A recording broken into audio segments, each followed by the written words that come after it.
Hello everyone, আমার আরও একটি ব্লগে তোমাদের সবাইকে জানাই অনেক স্বাগত।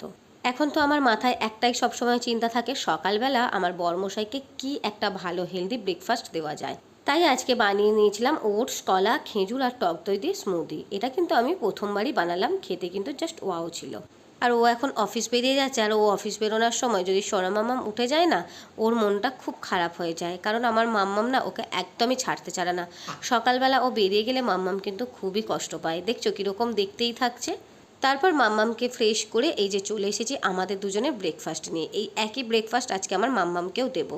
আর এই একটা বাটিতেই নিয়ে নিয়েছি, আমিও খাবো দেখলে তাহলে ও কিন্তু আরোই খাবার জন্য আগ্রহ দেখাবে। কারণ দেখবে বাচ্চারা সবসময় কিন্তু আমাদের বড়দের খাবার নিয়েই টানাটানি করে। তারপর মাম্মামকে ঘরের মেঝেতে খেলতে দিয়ে আমি এখন চলে এসেছি বিছানার চাদরটা আজকে চেঞ্জ করব। আর আমি না 3-4 দিন ছাড়া ছাড়াই বিছানার চাদর চেঞ্জ করি, কিন্তু এই চাদরটা প্রায় 5 থেকে 6 দিন হয়ে গেছে। মানে আমার খেয়ালই ছিল না বিছানার চাদরটা চেঞ্জ করতে হবে বলে। আজকে হঠাৎ মনে পড়ে গেল যে এটা তো অনেক দিন হলো পাতা হয়েছে, তাই তাড়াতাড়ি করে দেরি না করে বিছানার চাদরটা চেঞ্জ করলাম। তারপর প্রায় অনেকক্ষণ পর আমি চলে গিয়েছিলাম রান্নাঘরে। মাম্মাম যতক্ষণ না ঘুমোয় ততক্ষণ আমি রান্নাঘরে কিন্তু যাই না। রান্না করতে করতে উঠে পড়লে সেটা একটা আলাদা ব্যাপার। আজকে করব চিকেন রান্না। আমাদের এইদিকে না হঠাৎ করে 100 টাকা করে চিকেন হয়ে গেছে। বরমশাই ওই জন্য সেদিনকেই প্রায় 1.5 কেজি মতো চিকেন এনেছে। ওই জন্য একটু ঘন ঘনই এখন চিকেন খাওয়া হয়ে যাচ্ছে। আর আজকে চিকেনটা একটু ভেজে নিয়ে করব।